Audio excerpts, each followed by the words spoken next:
உனக்கு என்னாச்சு? எனக்கு தூக்கமே வரலமா. அதான் நான் கடற்கரைக்கு போனேன். ஆனா அங்க எல்லாமே விசித்திரமா இருந்துச்சு. ஒரு மாயாவி அசுரன், ஒரு கத்தி, ஒருத்தருக்கு ஒருத்தர் மோதிக்கிட்டாங்க. ஒரு போட்டி மாதிரி இருந்துச்சு. எல்லாமே ரொம்ப வித்தியாசமா இருந்துச்சுமா. ஒன்னும் பிரச்சனை இல்லம்மா, அதெல்லாம் கெட்ட கனவா இருக்கும். விட்டுத்தல்ல. இப்ப எந்திரி. இன்னைக்கு உனக்கு பிறந்த நாள்ல அத நீ கொண்டாட வேண்டாமா? இன்னைக்கு நீ ஆசைப்பட்டதெல்லாம் செய்யணும்ல. முதல்ல அரண்மனை வேலை, அப்புறம் அம்மாவோட அன்பு. சரி வா. பாத்துமா, எந்திரிச்சு வா.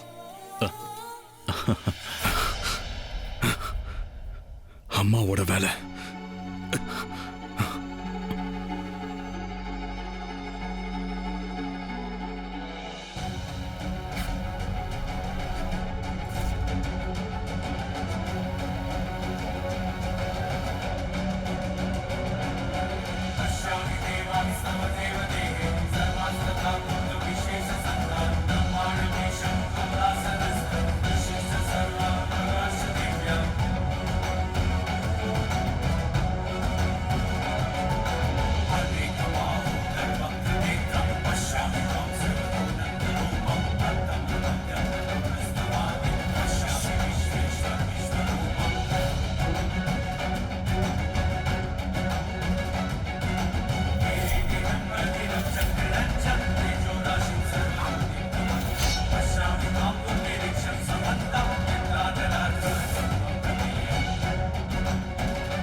இந்த காயம் என்னோடது. இதுக்கு நான் தான் பழி வாங்கணும். முதல்ல அந்த 2 இளவரசிகளை இங்க தூக்கிட்டு வரணும். அதுக்கப்புறம் அவளை நான் பாத்துக்கிறேன். இளவரசரே, உங்களை உடனே வர சொல்லி அம்மா. மா மா மா. பில்லி சூனியம், அதை தடுக்கலான்னு பார்த்தேன். ஆனா என்னால முடியலப்பா. ஏதாவது செஞ்சே ஆகணும்பா. அவளை வச்சுதான் இதை முறிக்கணும். ஏன்னா இந்த மாயவளை செஞ்சதே அவதான். பில்லி சூனியம், அவதான் இதை முறிக்கணும். இது பில்லி சூனியம்பா. இதை முறிக்கணும்னா அவ உயிரோட இருந்து ஆகணும். அப்படின்னா அந்த பொண்ணை உயிரோடவே நான் இங்க கொண்டு வரமா? பரவாயில்லம்மா, நான் வெறும் கையோட மட்டும் திரும்ப மாட்டேன். வீர், பார்த்து போப்பா. எதையும் ஜாக்கிரதையா செய். அவர் ரொம்ப பெரிய மந்திரவாதிப்பா. உங்க அம்மாவுக்கு மரணம், அது கூட நேரலாம். அவளை தூக்கிட்டு வருவேல்ல. வீர், நேத்து வரைக்கும் என்னுடைய ஆசை வேற, இப்ப இருக்கிற ஆசை வேற. நேத்து வரைக்கும் 2 இளவரசி தான் வேணும்னு கேட்டேன். இன்னைக்கு இந்த பொண்ணு மட்டும் போதும். ரொம்ப மோசமான பொண்ணு, ஜாக்கிரதை. நமக்கு நேரம் ரொம்ப குறைவா இருக்கு. சீக்கிரமா அவளை கூட்டிக்கிட்டு வா.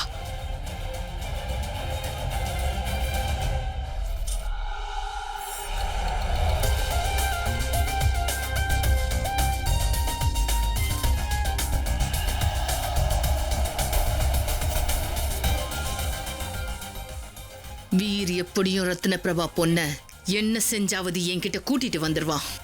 அதுக்கப்புறம் உலகத்திலேயே அசைக்க முடியாத மந்திரவாதி நான் தான். இளவரசிகளோட அறைய சுத்தி எல்லாரும் காவலுக்கு நில்லுங்க. ஒருவேளை உங்களை தாண்டி அவங்க வெளியே வந்தாங்கன்னா உங்க எல்லாரையும் கொன்னுடுவேன். மந்திரி, என் பையன் சிவதத் அரண்மனைக்கு திரும்ப வேண்டிய நேரம் வந்தாச்சு. அதனால உடனே போய் என் பையனை பாருங்க. இது வரைக்கும் அவன் வெளியே இருந்ததெல்லாம் போதும். அவன் அரண்மனைக்கு திரும்ப வந்தே ஆகணும்னு சொல்லுங்க. மகாராஜா, இளவரசர் சிவதத் எதுவுமே வேண்டான்னு தானே ஒதுங்கி இருக்காரு. அவர் நிச்சயமா வரமாட்டார்னு தான் தோணுது. வர்ற 48 மணி நேரத்துக்கு இளவரசிகளுக்கு பெரிய ஆபத்து இருக்குன்னு மாயாவி சொல்லியிருக்கார். அதனால சிவதத் கண்டிப்பா திரும்ப அரண்மனைக்கு வந்தே ஆகணும். அந்த வீர் நம்மள தேடி வரலனா என்ன? நாம போயிடலாம். அவனுக்காக நம்ம இந்த அரண்மனையை விட்டு போயிடுவோம். அதனால நான் இந்த அரண்மனையை விட்டு முதல்ல கிளம்புறேன். முடியாது. இங்க வா. ஒன்னு தெரிஞ்சுக்கோ, அந்த வீர் உண்மையிலே நேசிக்கிறது என்னதான். இவ்ளோ அழகா நான் இருக்கும்போது என்ன விட்டுட்டு உன்னை ஏன் காதலிக்கிறான்? யார் சொன்னா? அவன் என் மனசதான் காதலிக்கிறான்.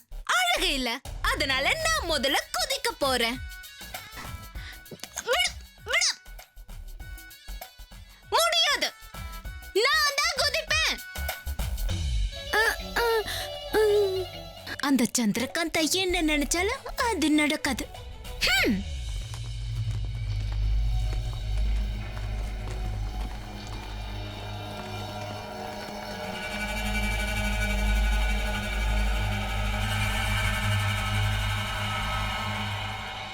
போன தடவை பண்ண எந்த தப்பையும் இந்த தடவை பண்ணக்கூடாது. இதுக்கப்புறம் நமக்கு வேற வாய்ப்பே கிடைக்காது. இந்த தடவை அம்மாவோட கட்டளையை நிச்சயம் நிறைவேற்றுவோம்.